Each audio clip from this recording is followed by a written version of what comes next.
साथीहरू भोक लागिरहेको थियो, घाम पनि पुरा लागिरहेको थियो। अनि त्यो एउटा फ्यामिली होटल भन्ने रहेछ, त्यो फ्यामिली होटलमा चाहिँ गयौँ।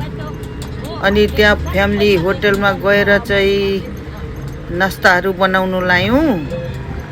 अनि त्यो होटलमा भित्र पस्यौँ गेट, त्यहाँबाट चाहिँ हामीले बङ्गुरको सेकुवा, कुखुराको सेकुवा, अनि चटपटे, रेड बुल, स्प्राइट मगायौँ।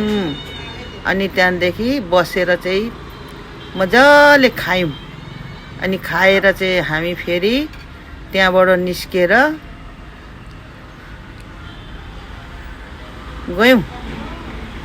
अब यो होटल पनि ठिकै रहेछ, राम्रै रहेछ, मिठो खानेकुराहरू दियो, खायौँ। एकछिन यहाँ थकाइ मार्यौँ।